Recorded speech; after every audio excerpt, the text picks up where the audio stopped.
Didier est bien connu des historiens de médiévistes. Hein. Maître de Conf à Paris 1, Didier est un grand spécialiste de l'histoire de l'aristocratie et du pouvoir seigneurial et de la scriptorialité dans le sud de la France, le sud-est, donc enfin un peu partout. Du moment que c'est du sud, c'est bien. Et Didier est en train de préparer un travail magistral dont on entend tous parler depuis déjà maintenant quelques mois de manière de plus en plus insistante, autour notamment des chirographes, mais pas seulement, autour de ces 11e, 12e et même début du 13e siècle, comme vous voyez. Donc, on est vraiment ravis de pouvoir l'entendre ici à propos de quelques bonnes feuilles ou bonnes découvertes qu'il a faites à ce propos-là.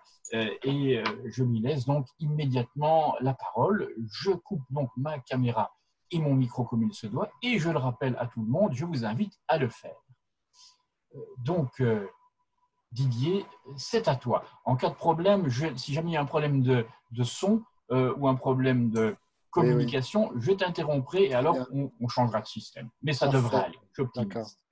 Eh bien, écoute, merci beaucoup, Paul, d'abord de m'avoir fait l'amitié de me convier à présenter dans ce webinaire qui s'avère très pertinent et efficace en période de confinement une partie du chapitre premier de mon projet de mémoire inédit d'HDR. Tu viens de me mettre une pression terrible également à propos de ce que tu as dit.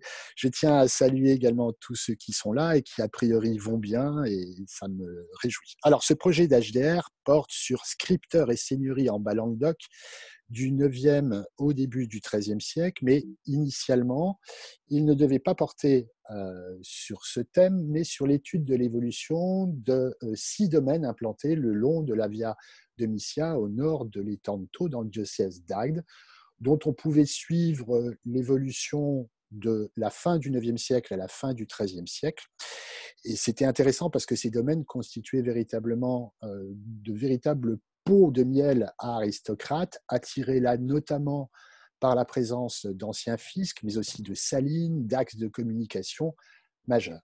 Mais c'était sans compter sur un simple ablatif absolu découvert dans le cartulaire de Valmagne qu'Hélène de Bax va contribuer à éditer, et ça, ce sera une vraie merveille. L'ablatif absolu, le voilà.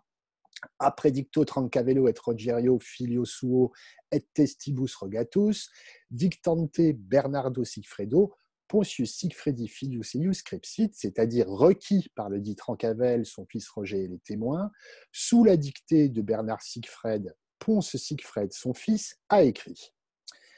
Cet ablatif absolu et la présence d'un laïc dictant à son fils scripteur dans un monde réputé ecclésiastique me fit bêtement tirer un fil qui finit par devenir une bobine géante qui m'occupe depuis plus de 6 ans à présent. La curiosité est un vilain défaut, dit un dicton. En science, on appelle cela la sérendipité. C'est moins culpabilisant.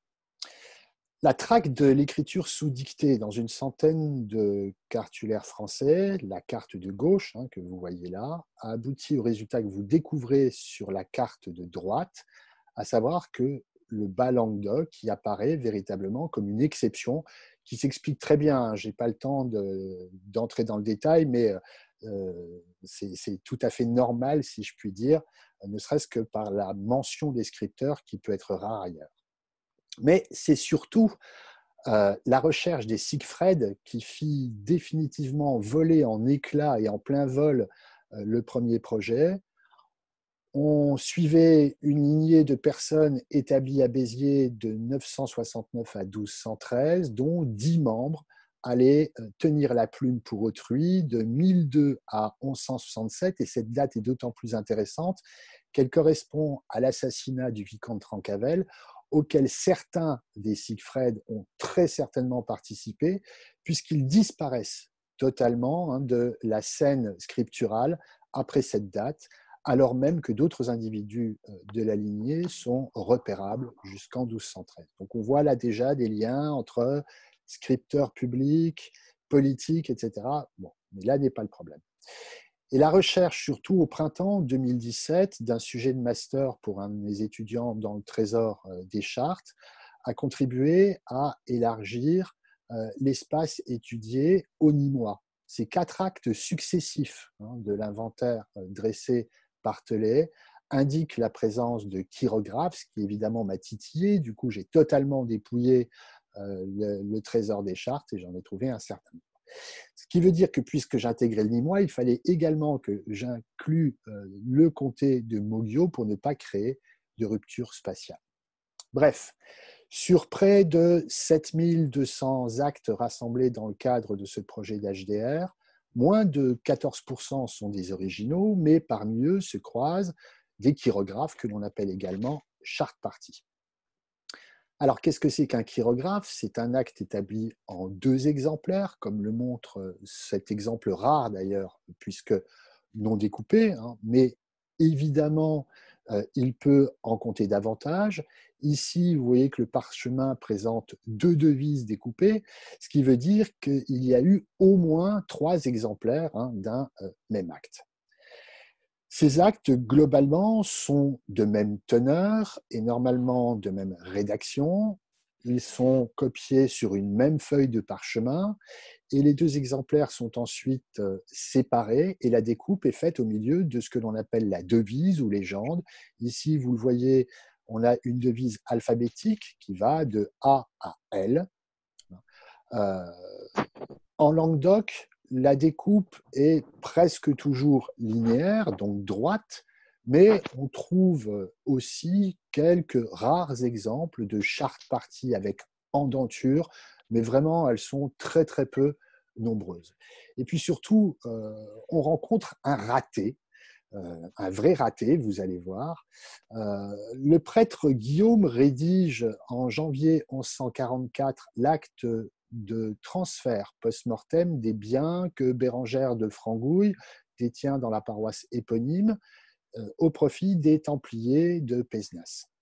Il s'essaie à la pratique chirographaire en traçant de sa plume une très belle suite alphabétique complète, comme vous pouvez la voir, suivie d'ailleurs d'une esperluette, mais n'a visiblement pas été très attentif lors de la découpe, ou pire, n'a pas du tout compris le sens même de la devise dans la charte partie. Cette devise, ou légende, est ordinairement le mot chirographum ou une devise, une formule dans les régions septentrionales, et dans le sud, une suite alphabétique de lettres, mais il y a abondance de solutions diverses, comme ici, hein, Christus Pax Aeternae, on a des versets bibliques, des invocations pieuses, monogrammes, voire des dessins. Quoi qu'il en soit, ces chirographes sont d'abord attestés en Angleterre, ils vont faire irruption sur le continent et sa diffusion devient spectaculaire à partir de 1030. Mais si le chirographe a déjà fait couler beaucoup d'encre, vous allez le voir, c'est sous la plume d'historiens et d'archivistes qui travaillent sur le nord de l'Europe. Il est en effet possible de citer des centaines de travaux, dont ce dernier volume grand format, très nombreuses pages, dirigé par Laurent Morel et Chantal Sansébi, hein, qui s'intéressent strictement quand même aux chirographes en milieu ecclésiastique. Donc, si on peut citer des centaines de travaux qui s'attachent à décrire et comprendre l'usage de ce type d'acte pour l'Angleterre, la Flandre, la France au nord de la Loire ou l'Empire, on peut, à l'inverse, compter sur les doigts d'une main, d'une main plus un doigt, ceux qui s'intéressent à ces documents pour chacun des espaces méditerranéens. Comme en témoigne le tableau, la disproportion des études est plus que spectaculaire. L'Europe du Nord, et j'ai également pris en compte les formes anglaises et allemandes, concentrent 98,5% des références bibliographiques, c'est-à-dire qu'à l'océan septentrional s'oppose la petite goutte d'eau méridionale, alors même qu'on y trouve des merveilles. Pour m'être lancé dans cette recherche, évidemment, il a été nécessaire d'aller comparer avec d'autres espaces. La présentation d'aujourd'hui ne porte que sur le Bas-Languedoc, mais je peux vous dire que la Catalogne regorge de chartes parties. En Italie, qui, il est vrai, entre dans la danse chirographaire tardivement, mais parmi les toutes premières chartes parties, une datée de 1158 est rédigée sur papier. Et je ne parle même pas de cette bizarrerie au pays des notaires de chirographes qui se développent toujours en Italie à partir de 1200-1220 et qui ont été écrits par des marchands. Quant à la plus ancienne charte partie languedocienne repérée, elle date de 1034, soit au moment justement de la diffusion de la pratique chirographaire sur le continent. Et on notera que le site Artem Telma, qui ne la reproduit pas, omet également d'indiquer qu'il s'agit d'un chirographe, d'ailleurs très complexe, et sur lequel Denis Mirouz, un étudiant d'Hélène Desbacs, prépare un bel article. Quoi qu'il en soit, le vide historiographique est tel que lors des journées d'études consacrées à l'invention du chirographe échevinal 13e, 14e siècle qui se sont tenues à Namur fin septembre 2017, l'assistance fut très surprise d'apprendre par Fernand Peloux, qui était alors en postdoc dans cette université, que le chartrier de Moissac en renfermait un, issu de son prieuré narbonnais de Salelles. Alors, pour comprendre cette surprise, il faut remonter en fait à 1986, vous voyez, c'est pas tout récent, et à l'article majeur, véritablement majeur, de Michel Paris, qui vient de nous quitter, emporté par le coronavirus, et j'ai une pensée pour lui en tant qu'ancien collègue de Paris 1 notamment. Son article est fondé sur les originaux de la base Artem Telma et s'appuie sur un corpus de 137 exemplaires pour la période 931-1120, dont un seul provenait du sud de la France, daté de 1060 et émanant de l'abbaye Saint-Paul de Narbonne. À ce premier constat donc d'un acte unique, nous dit-il, du Midi où, il est vrai, les actes originaux manquent beaucoup, l'auteur ajoute cette phrase sans appel: cela ne suffit pas à nous faire oublier que dans le fond très fourni de Saint-Victor de Marseille, les exemples font défaut, ce qu'on doit naturellement rapprocher du cas italien et nous conduit dans les pays où la tradition écrite ancienne a développé les pratiques notariales et rendu superflu le chirographe charte partie. Bien, l'affaire serait entendue une fois pour toutes, Languedoc et Provence ne seraient pas des terres à chirographe et se rapprocheraient donc du modèle italien. Et lorsque j'évoquais l'existence en Languedoc de chartes parties rédigées par des notaires qui ont apposé leur sein, comme ici celui de Raymond Baudon, qui est un notaire public de Saint-Gilles. Donc lorsque j'évoquais cela lors du séminaire Sources notariales de François Menant, ce dernier fut véritablement interloqué. Alors, de ces remarques préliminaires ou liminaires, ressort 2 points. Pour un historien des espaces septentrionaux, le Sud ignore l'usage du chirographe, et pour un médiéviste spécialiste de l'Italie et de son notariat, l'association du chirographe et du notaire semble totalement incongrue.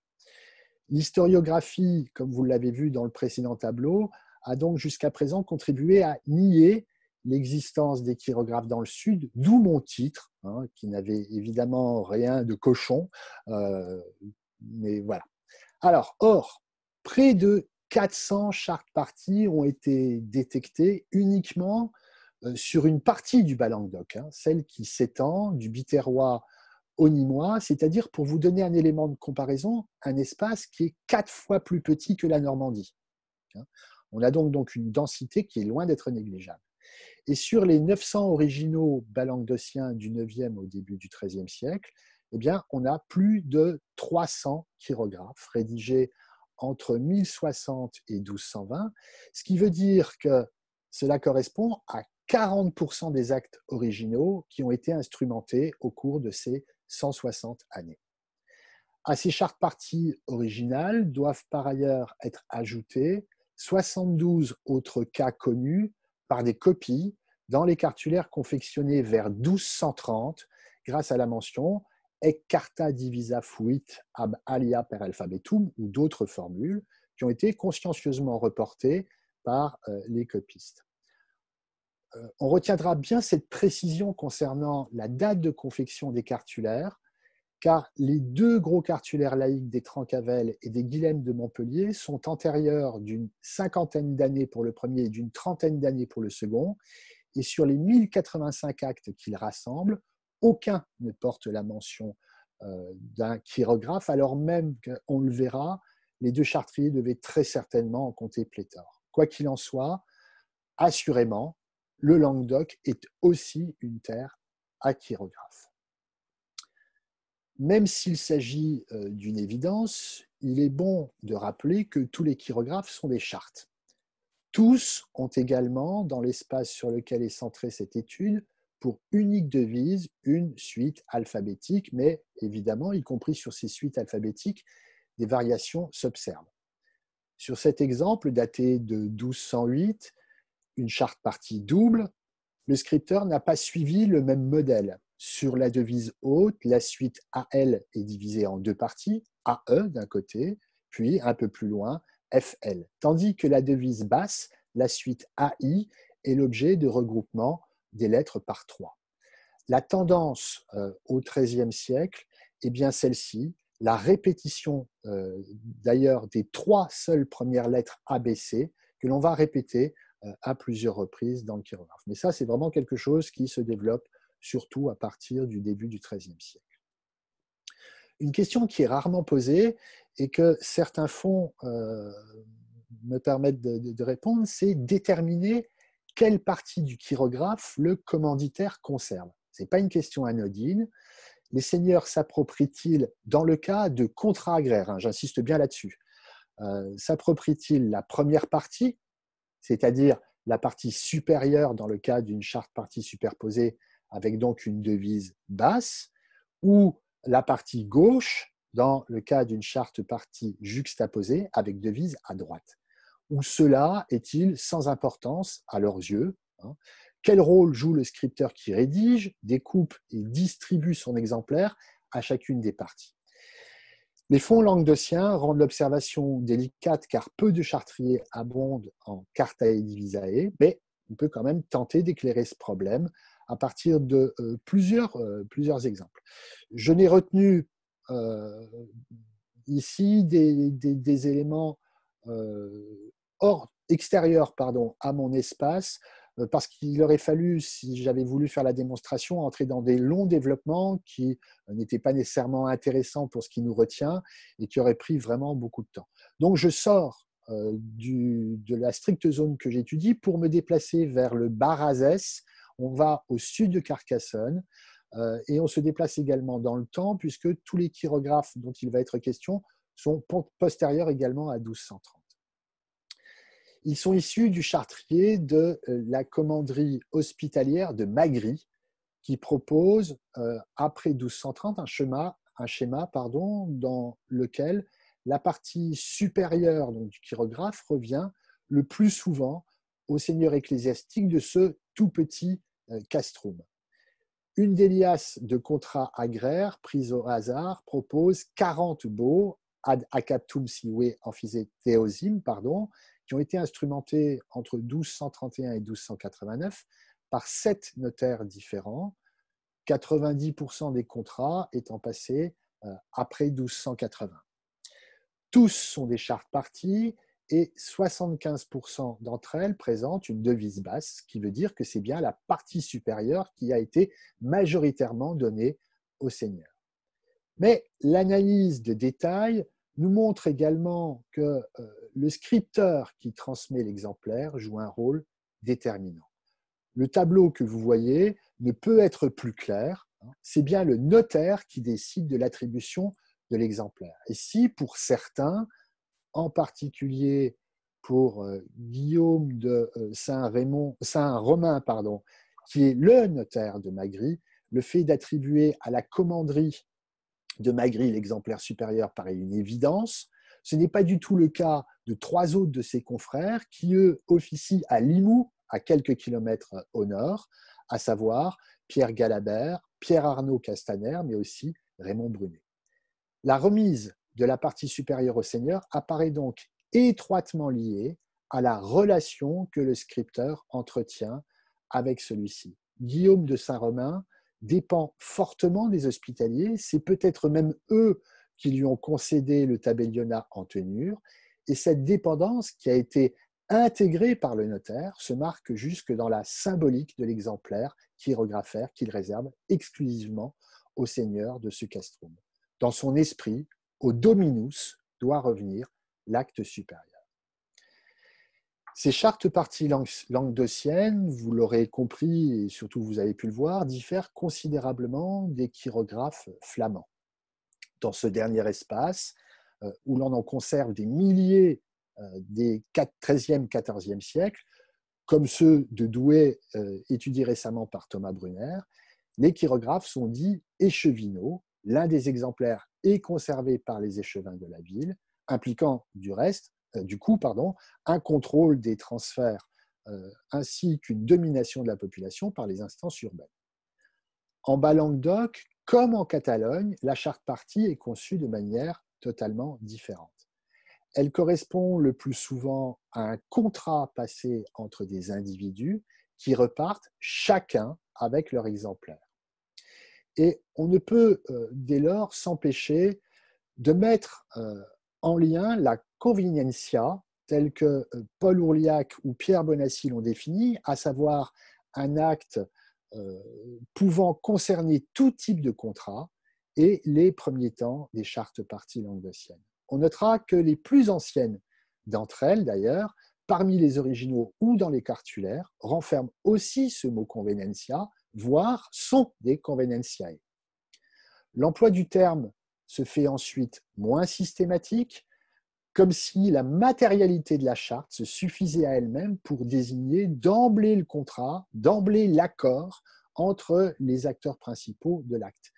Et si la conveniencia disparaît comme tic d'acte de la documentation catalane en 1170, un peu plus tôt en Languedoc, c'est qu'elle est largement relayée par la charte partie.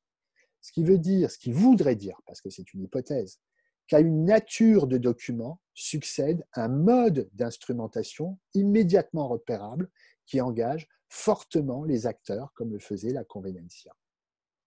J'ajoute par ailleurs que sur le tableau que vous voyez, 10 donations et 4 ventes sont en réalité aussi des contrats, puisque le bien qui est cédé est immédiatement rétrocédé en tenure contre un sens, contre une acapte, etc. Pour autant, je les ai comptabilisés dans transactions foncières, ce qui veut dire que si je les avais intégrés dans accord contrat, le pourcentage de ce dernier groupe serait passé à 70% et 19% pour transactions foncières. Alors, les scripteurs rédigeant des chirographes, dont des notaires publics avérés, vous l'avez vu tout à l'heure avec l'exemple de Raymond Baudon, les ont conçus non pas comme éléments d'authentification supplémentaire des transactions qu'ils rédigèrent.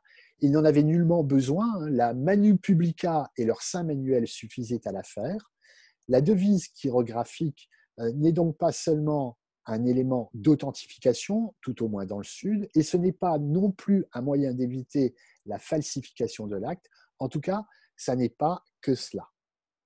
D'un point de vue anthropologique, je conçois cette similitudo des actes copiés sur un même parchemin comme le symbole d'une forme de partage fondant un lien fort établi entre les deux parties. Il ne s'agit pas seulement d'un phénomène de mémoire, comme le porte le sous-titre du dernier ouvrage de Laurent Morel et Chantal Sansébie. Je crois que ça va plus loin, c'est un vrai partage. Qu'est-ce qui me fait penser à ça? Eh bien, tout simplement, les plus anciennes chartes parties conservées sont passées entre puissants, entre membres de l'aristocratie. Et que progressivement, le modèle ou le mode d'instrumentation va se diffuser en un gros demi-siècle pour garder la mémoire de contrat passé, cette fois aussi avec des paysans ou des artisans dans le cadre de la concession à cadre d'une tenue. Je considère donc la devise chirographaire comme la transcription d'une forme d'alliance que le rapprochement des deux actes séparés consacre. La devise a, me semble-t-il, aussi, si ce n'est d'abord, cette fonction de rappeler ce lien fort. Et ce qui est très intéressant dans le cas des contrats à acapte passés entre un seigneur et un paysan, c'est que cela témoigne par ailleurs de la détention et de la conservation d'archives par les paysans au plus tard à la fin du XIe siècle. Indiscutablement, les laïcs usent beaucoup plus du chirographe que les ecclésiastiques. Les épaves des chartriers laïcs languedociens, je sors donc du seul Bas-Languedoc, conservé dans le trésor des chartes, attestent du fort intérêt qu'eurent les laïcs pour ce type d'acte. Des 5 chartriers qui m'intéressent ici, là je vous présente celui des vicomtes de Nîmes conservé, donc ce sont des Trancavels, conservés dans le trésor des chartes. C'est le plus petit puisqu'il ne compte que 56 actes rédigés entre le dernier quart du XIe siècle et la fin du XIIe siècle. Et malgré tout, l'essentiel des parchemins, 70% pour être précis, sont des chirographes, ce qui est loin d'être négligeable, évidemment. Surtout, ce que nous montrent ces chartriers, c'est qu'on aurait une gradation, je dis bien on aurait une gradation décroissante, au XIIe siècle au moins, de l'usage de la charte partie chez les laïcs à mesure que l'on s'éloigne du Rhône et que l'on se rapproche de la Garonne. Alors que les chirographes des vicomtes de Nîmes ou de ceux très proches au sud de Nîmes, des châtelains du Quélard, là aussi un magnifique petit chartrier, dépassent 70% du total de leurs actes, c'est loin d'être négligeable. Ceux des Dourgnes atteignent la moitié du corpus conservé, alors qu'on dépasse à peine les 20% dans les 2 chartriers les plus proches de Toulouse, à savoir ceux des Puy-Lorrains et ceux des Aurillac de Lambda. Quant aux ecclésiastiques qui apparaissent en rouge sur la carte, ils sembleraient peu favorables à cette forme. Le livre noir de Béziers n'en mentionne que 9%. Le chapitre cathédrale d'Agde, tout comme les originaux de la commanderie templière de Pézenas, n'en compte guère plus de 5% avant 1200. Et j'insiste bien là-dessus. Si l'on observe à présent le phénomène en se centrant non pas sur des chartriers, mais sur des scripteurs qui ont laissé des actes dans plusieurs chartriers, le constat est identique. Pierre de Rodez officie à Nîmes et dans ses environs de 1144 à 1167, et il va former d'ailleurs Pierre Petit, qui lui succède, et que l'on suit de 1163 à 1195.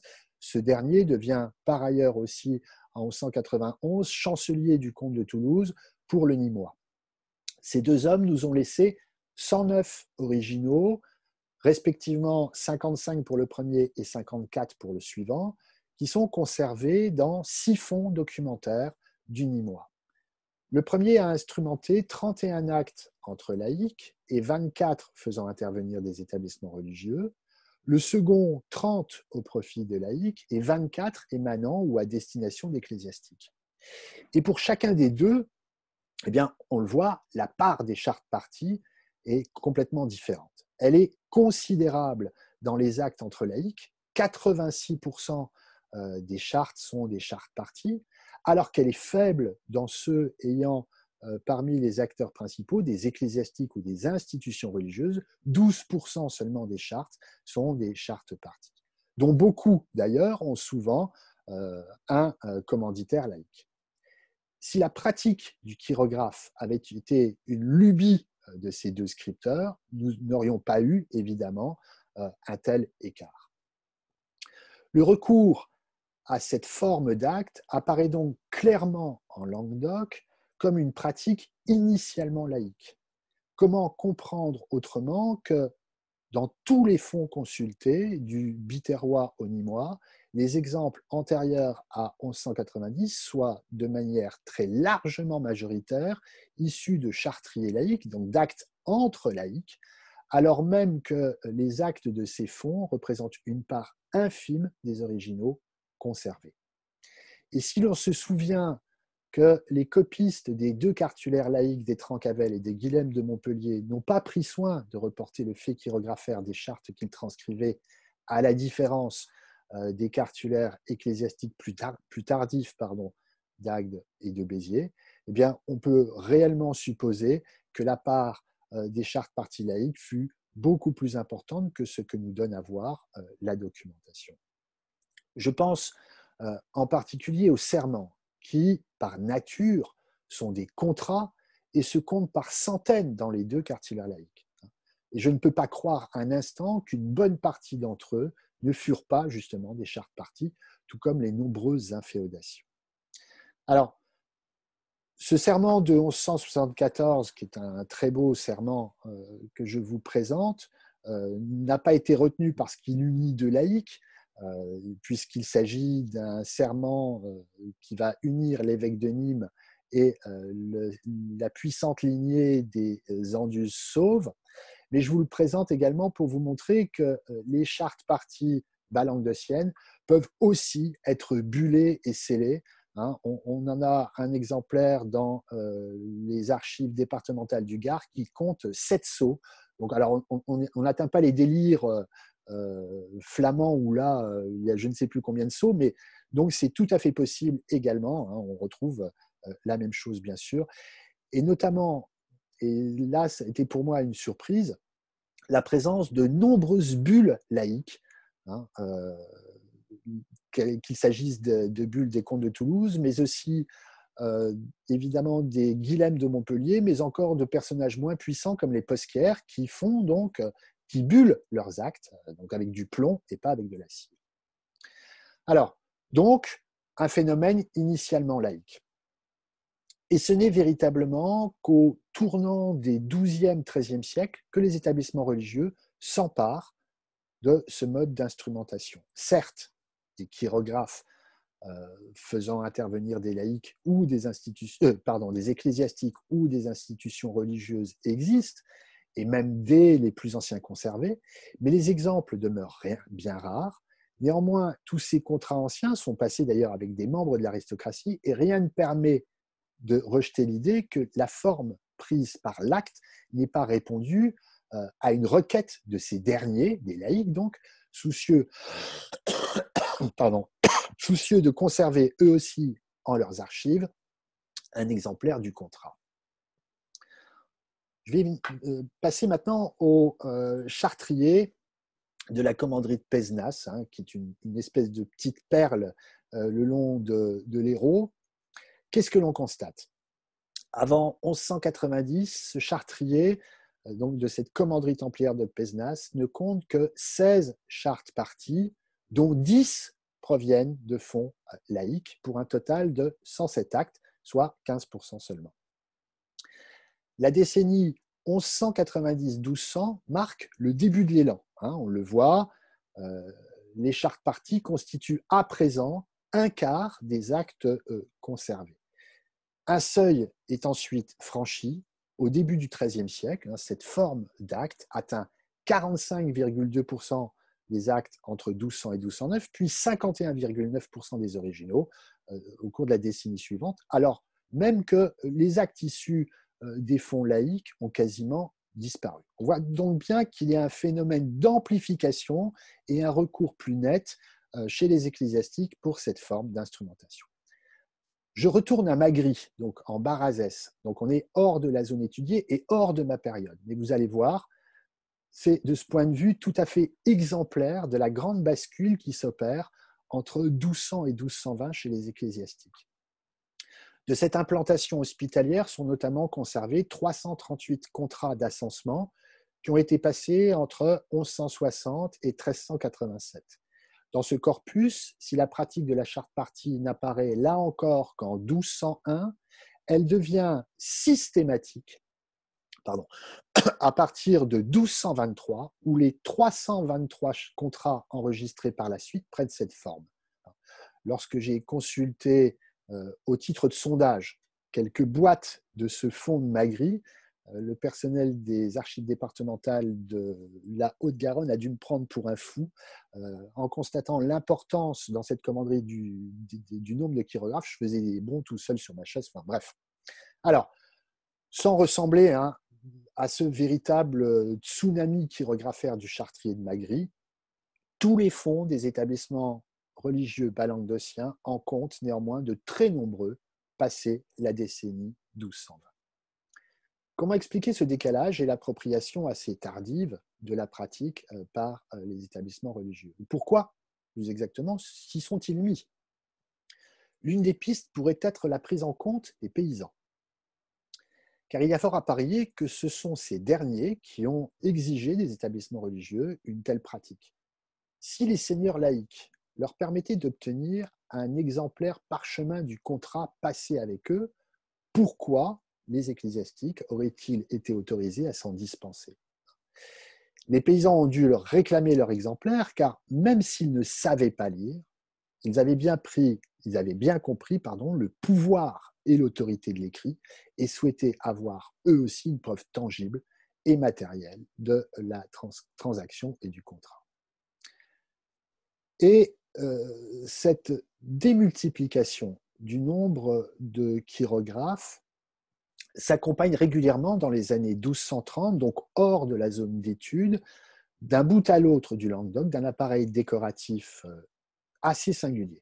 Je reviens à Pézenas, et lorsqu'en 1235, Étienne Séririer et son frère Pierre reconnaissent tenir 2 campi de la commanderie, le notaire Pierre Catalan, dont le sein notarié visible à la fin du texte est une tête de chien, laisse déborder son talent graphique, non seulement dans la devise de la charte partie, mais aussi dans l'initiale de la lettre, alors même que la rente qui pèse sur ces deux champs, ne s'élève qu'à 2 setiers d'orge portable. On imagine aisément l'impression que dut avoir un tel acte sur les 2 paysans qui emportèrent chez eux leur contrat, même si évidemment on ignore si la lettrine initiale fut également de ce type sur leur exemplaire.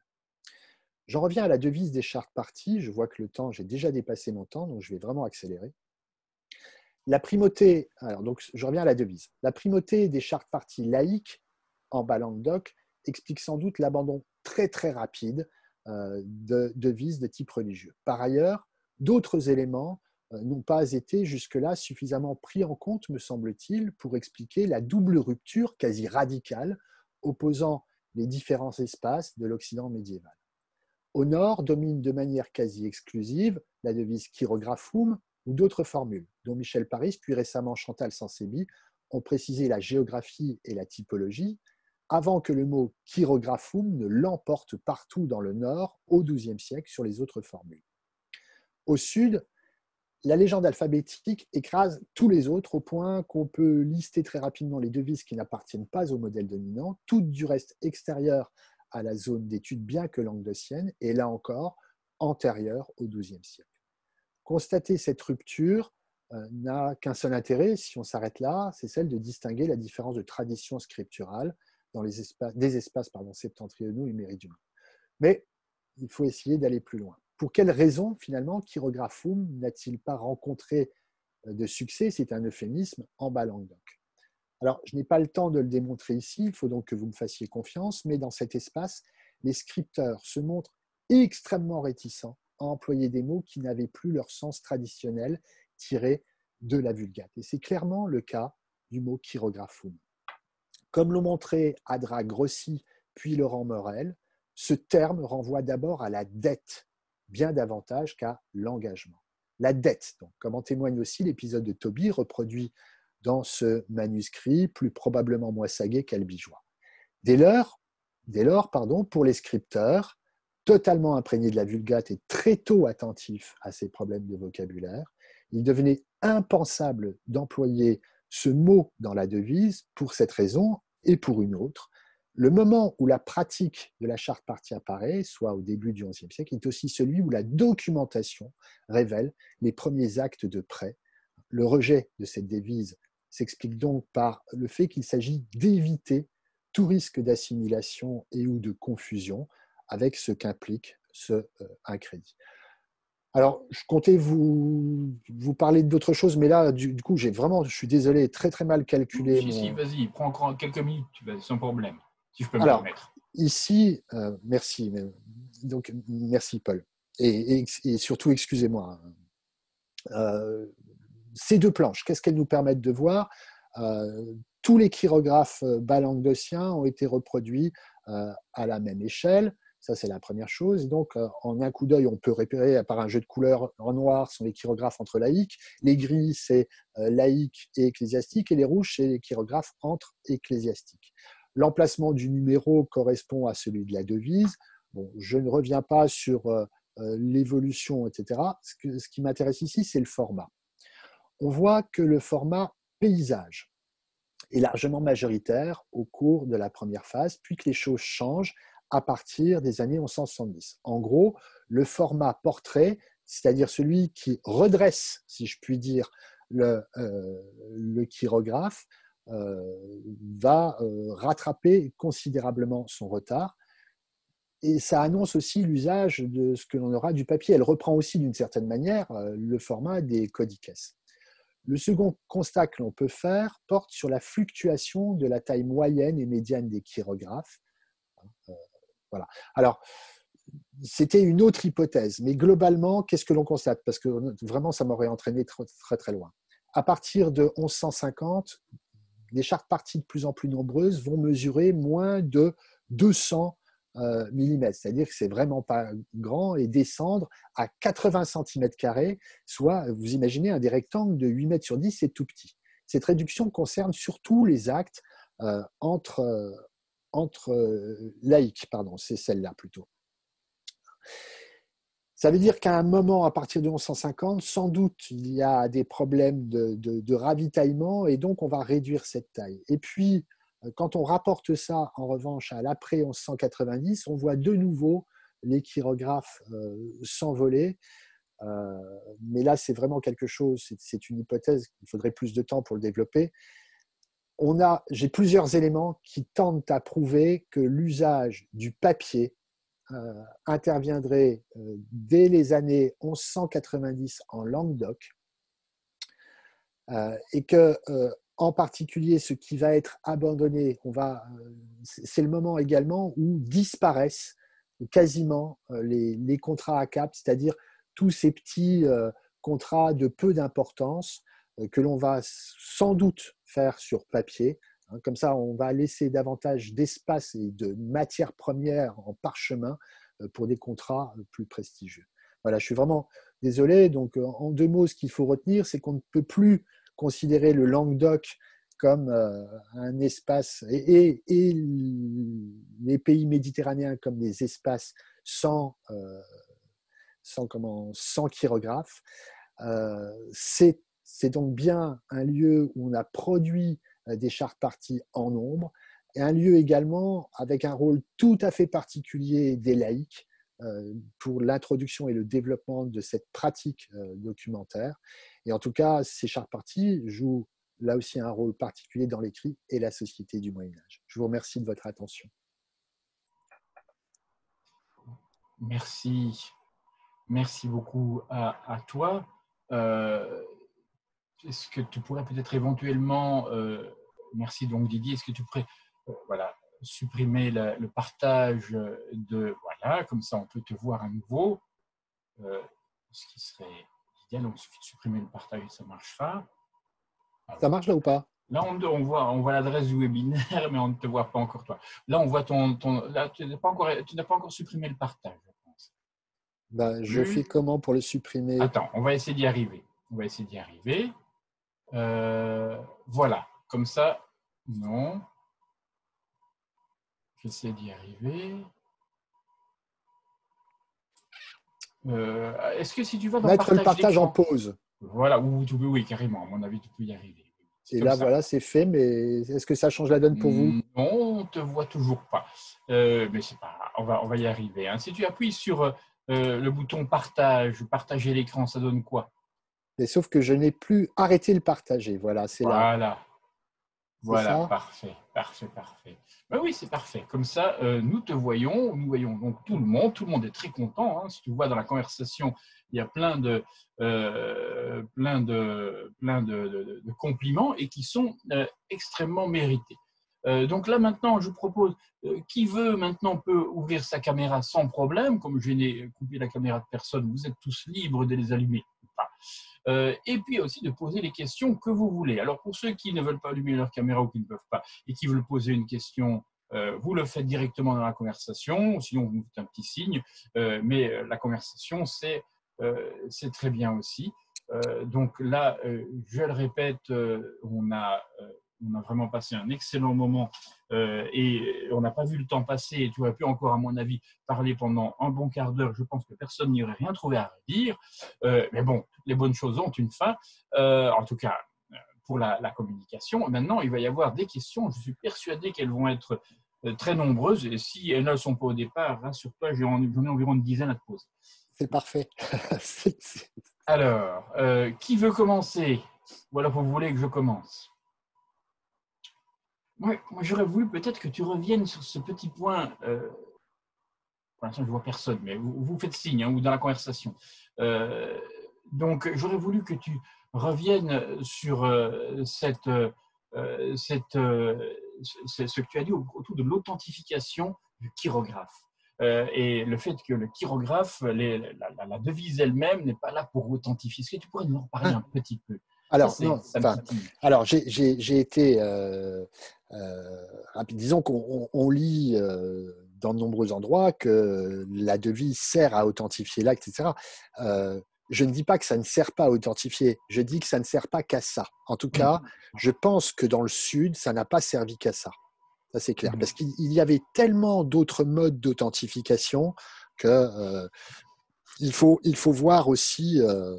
Parce que si on a fait le choix de faire des chirographes, c'est sans doute qu'il y avait une autre raison. Bien sûr que la devise sert à authentifier, mais on aurait très bien pu faire 2 actes identiques sans passer par le chirographe.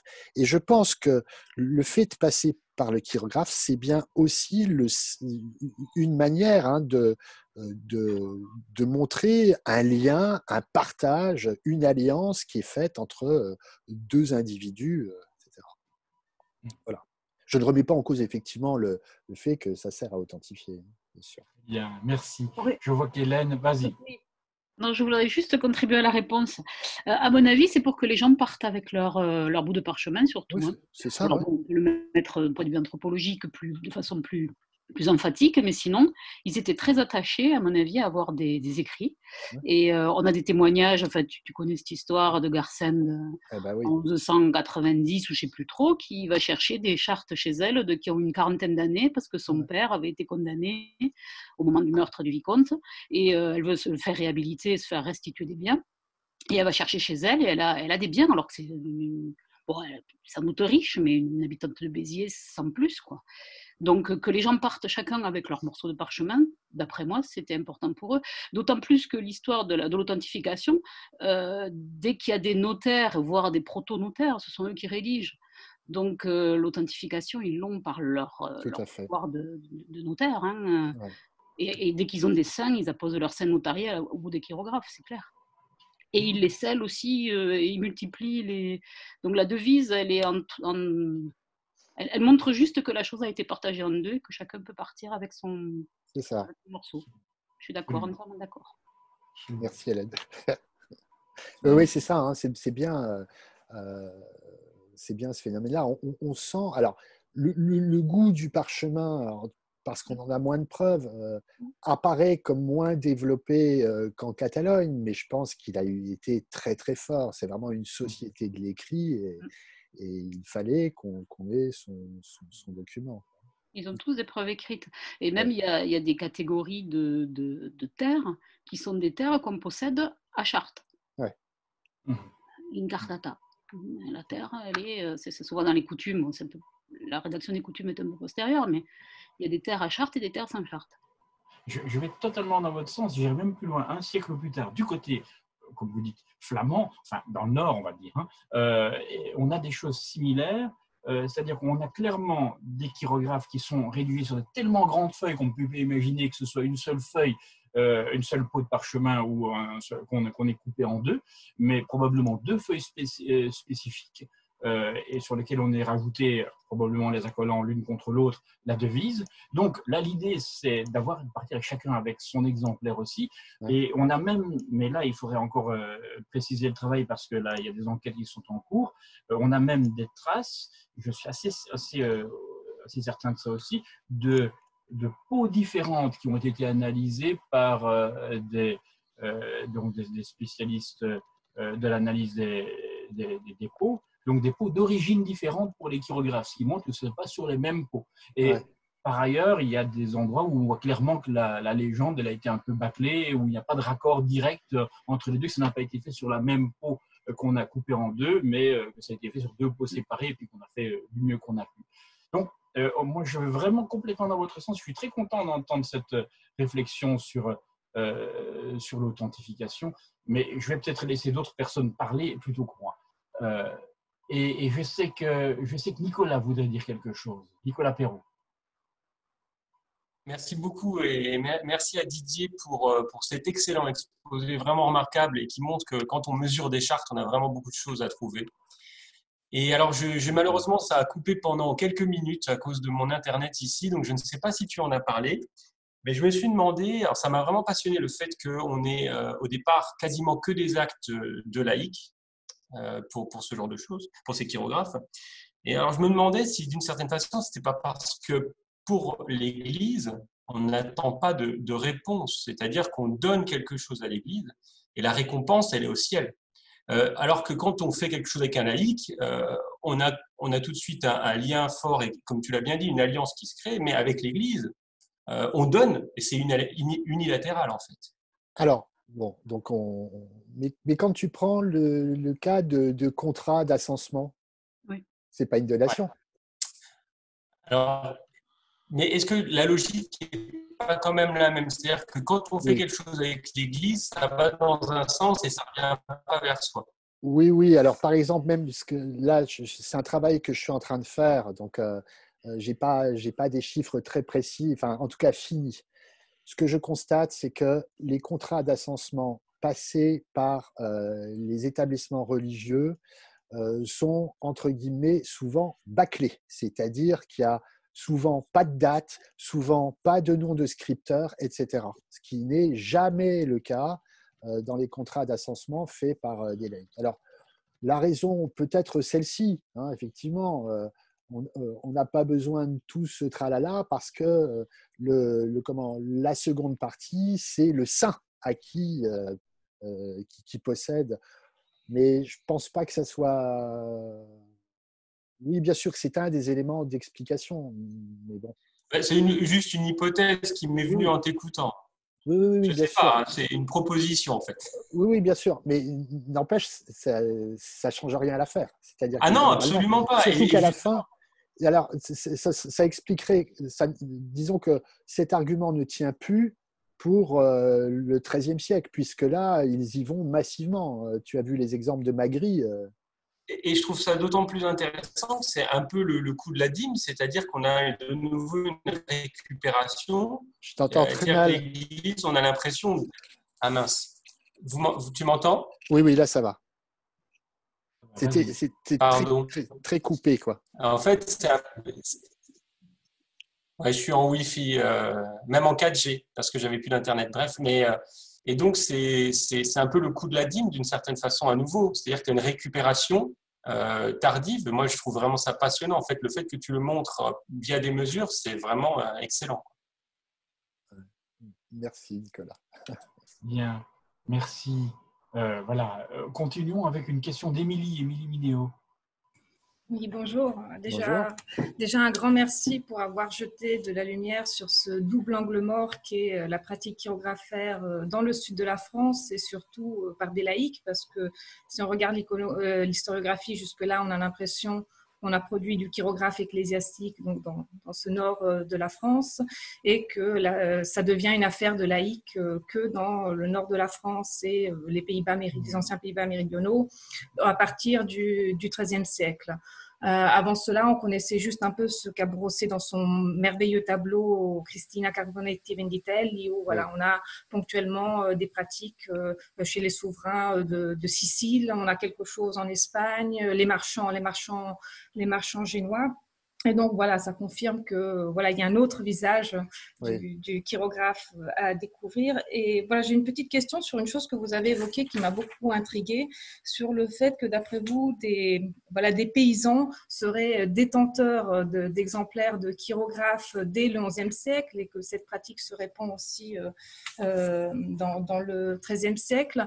Et je m'interrogeais justement sur les mécanismes de conservation de ces actes par ces personnes. Donc, est-ce que selon vous, ils les tenaient personnellement ou bien on est dans une configuration voilà, comme celle qu'on connaît, moi, voilà, je l'étudie pour tourner dans les chirographes échevinaux, donc on a une logique de conservation institutionnelle par les échevins, mais Morel évoque, sans citer de notes malheureusement, que dès le XIIe siècle, dans des chirographes contractés entre laïcs et établissements ecclésiastiques, on a recours pour la conservation à des établissements tiers neutres pour ces documents. Donc, selon vous, est-ce qu'il y avait vraiment une conservation personnelle ou bien on peut imaginer aussi voilà, un dépôt plus sûr, parce que voilà, je ne sais pas comment, voilà, on peut pas penser est-ce qu'on peut penser à des chartriers en quelque sorte très privés de particuliers qui ne seraient pas voilà, au moins des seigneurs, on va dire.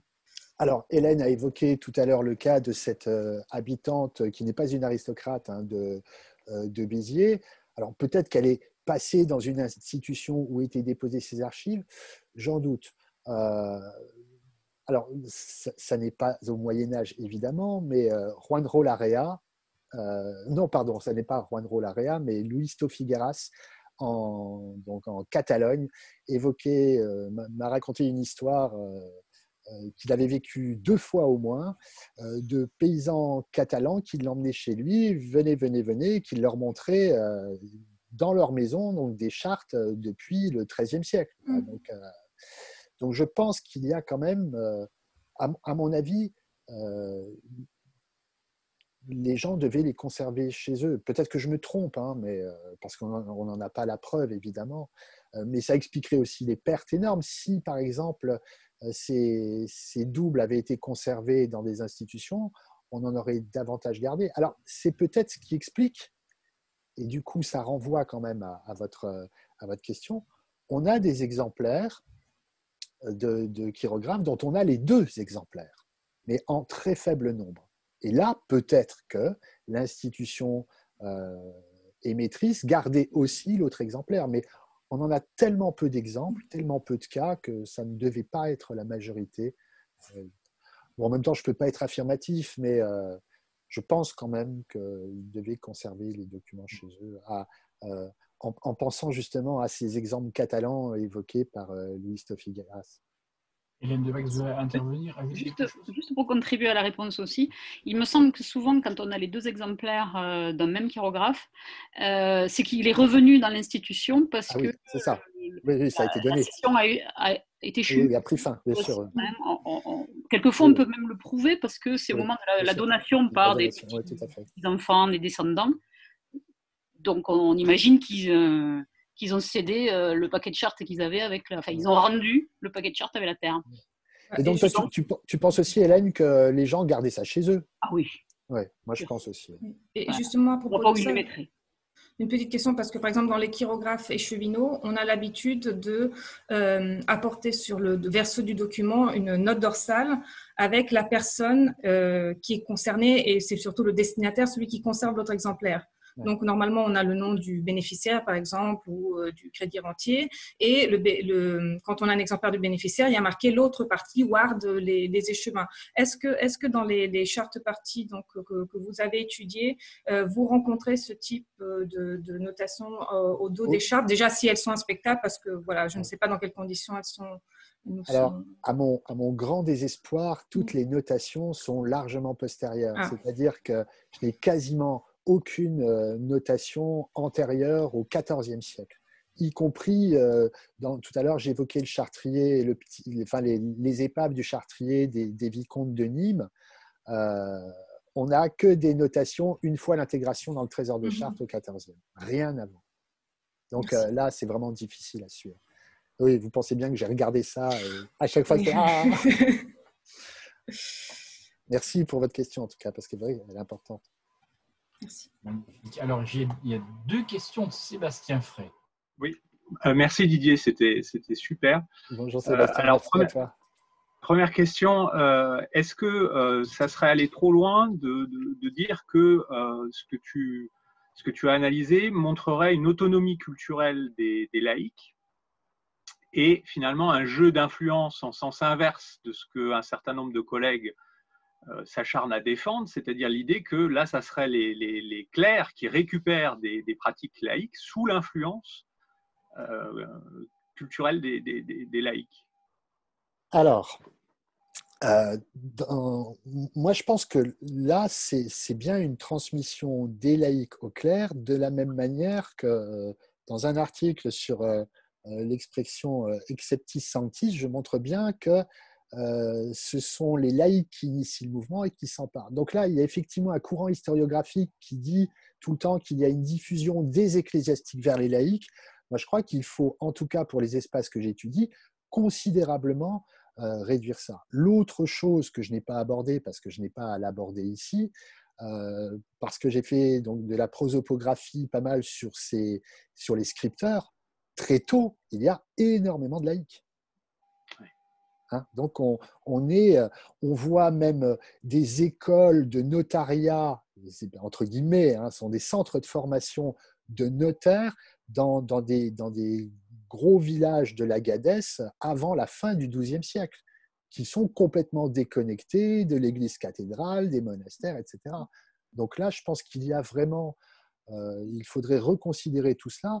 Et il y a vraiment beaucoup d'éléments qui montrent que les laïcs ont non seulement leur culture, ça ne veut pas dire qu'ils sont hors du temps, hors du monde, etc., mais ils ont leur culture, leur tradition, et qu'ils sont en mesure de les transmettre, de les faire passer dans le monde ecclésiastique.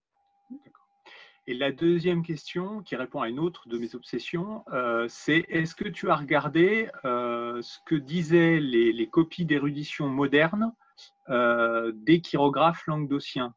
Je pense en particulier, alors je ne sais pas si ça concerne ton secteur, je pense en particulier à la collection Moreau, où on a souvent des descriptions assez fines, mais aussi peut-être la Doha d'ailleurs. Est-ce que, voilà, parce que ça serait intéressant, est-ce qu'il note s'il y a une devise ou est-ce qu'il se concentre juste sur le texte de l'acte? Je ne sais pas du tout en fait. Ouais. Alors la collection Moreau ne me concerne pas trop. En revanche, la Doha qui est elle, parfois très, très précise. Hein. Ouais. Ça m'avait permis, par exemple, de reconstituer des cartulaires disparus de Moissac. Aucune indication là-dessus, sur les chirographes, en tout cas, dans la collection Doha. Ok. Très bien, merci. Il y a maintenant une question d'Aurélien Peter. Oui, bonjour, merci beaucoup et merci Didier, c'était passionnant pour un moderniste aussi. Donc, je te remercie. Et j'avais une question qui est d'ailleurs peut-être anachronique parce que ça peut être une question qui concerne en fait plutôt l'époque moderne. Mais je me demandais, est-ce qu'il y a des cas où on pourrait penser que c'est pas la même personne qui rédige l'acte et qui rédige la devise? En fait, c'est dans le cas, mais c'est peut-être pas du tout le cas pour l'époque qui est la tienne, où les greffiers, les notaires font parfois rédiger leurs actes par leur clerc et se gardent le privilège de signer, ou en tout cas de mettre leur marque. Et est-ce que là, on aurait des cas où la devise serait le privilège du notaire ou pas du tout? Et voilà. Alors, ce qu'il y a de certain, merci pour ta question, qui est une vraie question qui intéresse aussi les médiévistes, je te rassure, Aurélien. Il est certain que tous ces hommes qui écrivent au bas de l'acte bidule scripsit n'ont pas nécessairement écrit eux-mêmes le texte. Ils avaient des petites mains, mais c'est bien leur nom qui va permettre, en raison de la fama, de leur puissance, de leur prestige, c'est bien ce nom qui va permettre d'authentifier l'acte, etc. Après, qui rédigeait la devise? Est-ce que c'est la petite main ou est-ce que c'est le notaire? Ça, je ne suis pas en mesure de pouvoir te répondre là-dessus, mais ce serait bien évidemment une possibilité, de même qu'ils apposent leur sein et eux seuls ont le droit de le faire.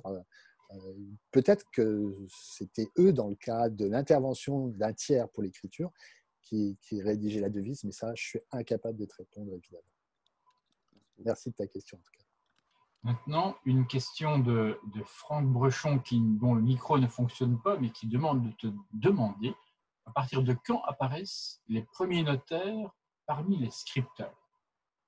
Alors, là est une question délicate. Si on veut être dans l'officiel, etc., on en a des mentions. Alors, on a des mentions de notaires comtaux, seigneuriaux, etc., mais ceux-là, ils sont à part. Alors, si on est vraiment dans le notaire public, il faut attendre les années 1160, surtout 1170, hein, parce qu'on a un très bel acte qu'Hélène, d'ailleurs, sur lequel Hélène a fait un article dans la revue historique sur Bernard de Cosigno-Jules. On a aussi des exemples de Raymond Baudon, hein, dont c'est de lui dont on possède le plus ancien saint notarié français.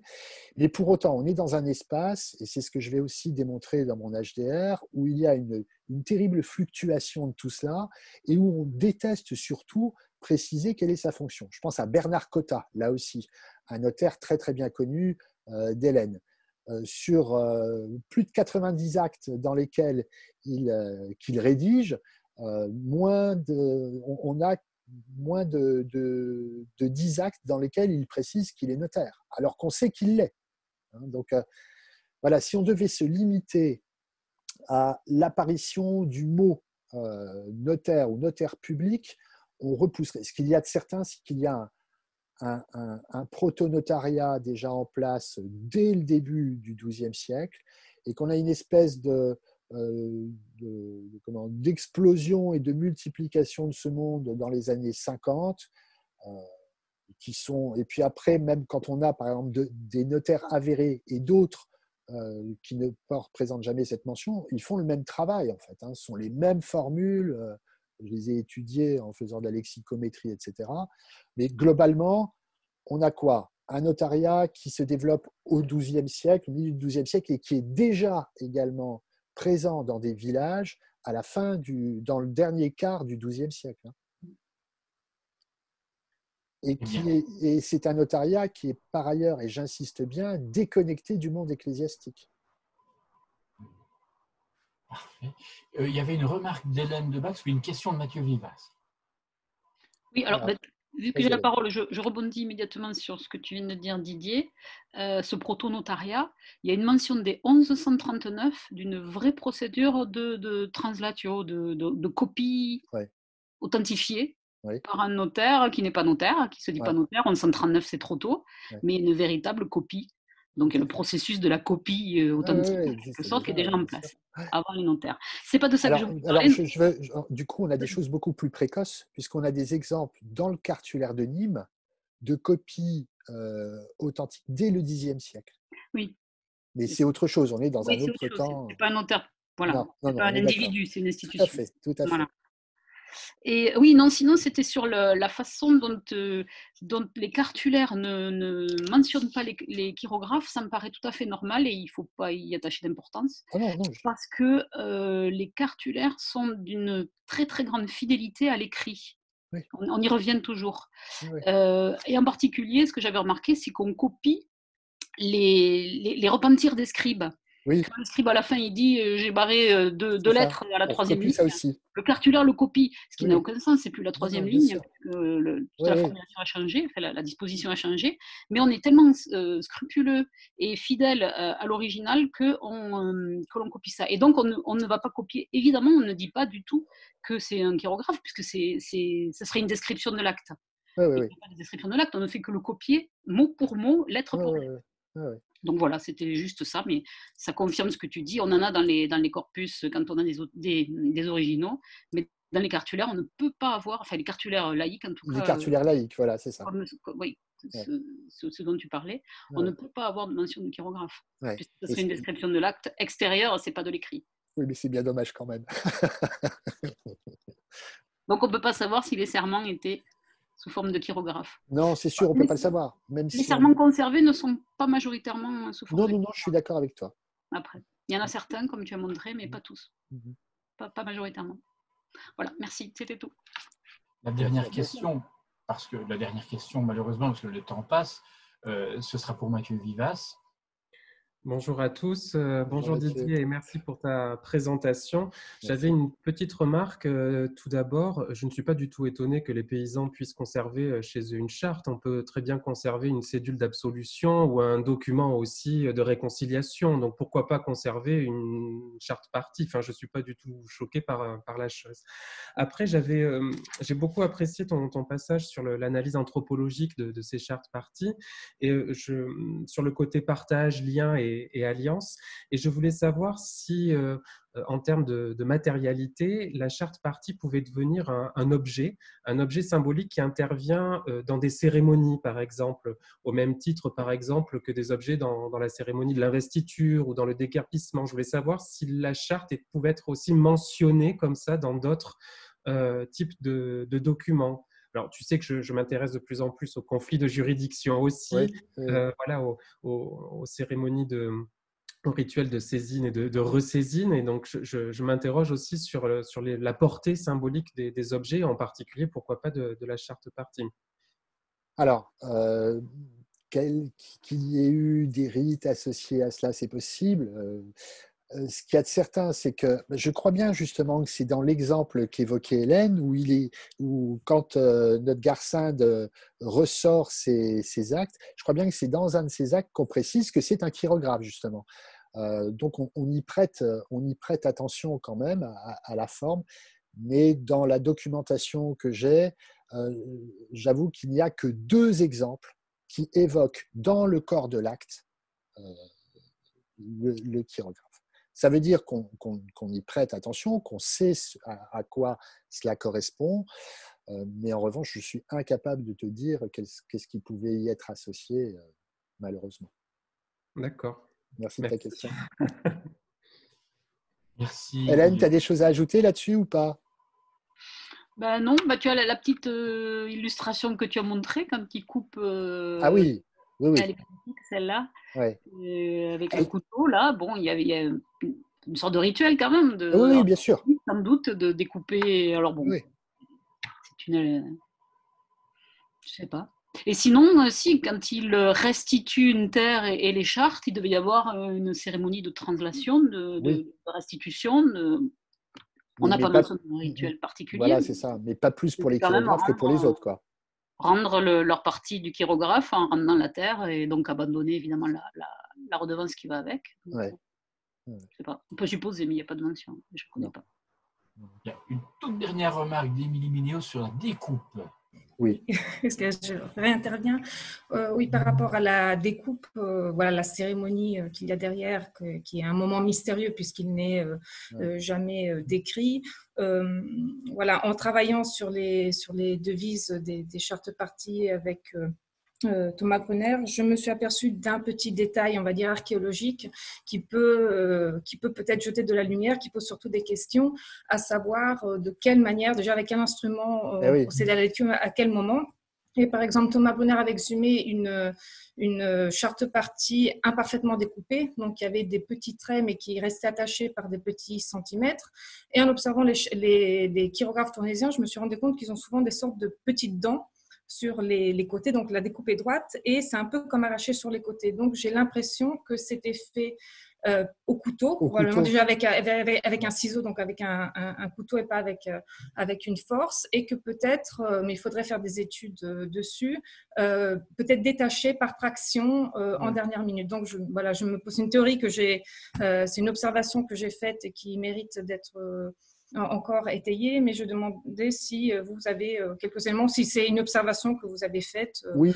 Voilà, sur, je me demandais justement pourquoi tout le temps, enfin pas tout le temps, j'exagère, régulièrement, à l'un des 2 bouts de la charte, il y a une espèce de petit truc qui remonte. Oui, de petites dents. Alors, voilà, et c'est pas, oui, c'est ça.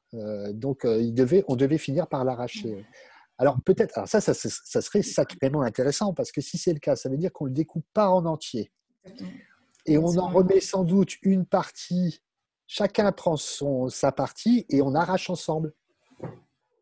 Voilà, c'est l'idée que je m'étais faite en voyant ces petites. Voilà, on en discutera peut-être en dehors de. Ah oui, volontiers. De ce webinaire. Oui, volontiers. Merci beaucoup pour cette remarque. Merci. Voilà. Beaucoup de choses qui ont été dites. Il y a encore une petite note qu'il faudrait aller chercher de Jean-Paul Reyre sur la question de garder les chartes chez les paysans avec une code d'un manuscrit de Toulouse, que tu connais peut-être, il fallait voir dans la conversation du groupe.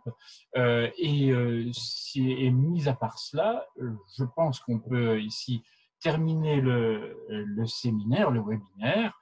C'est évidemment une belle réussite. On a appris énormément de choses. C'était extrêmement agréable de t'écouter et tout aussi agréable de discuter avec toi. Le nombre de questions et l'enthousiasme des participants montrent bien que tu es en train de défricher un terrain qui fascine tout le monde et tu le fais de façon magistrale. Donc, je te félicite encore au nom de tous. Donc, là maintenant, le webinaire se termine. Nous allons nous retrouver, mais pas avant le 7 mai, pour ceux qui veulent, évidemment. J'espère que vous serez nombreux aussi. Avec autour de Nicolas Schröder de l'Université libre de Bruxelles, qui viendra nous parler des descriptions carolingiennes des domaines de Wissembourg et d'Altenstadt dans le Liber et Divini. Donc là, on sera dans le monde carolingien, on remonte encore un peu, et j'espère que vous serez aussi nombreux à participer avec nous à ce grand moment d'échange qui, somme toute, nous fait beaucoup de bien dans ces temps-ci.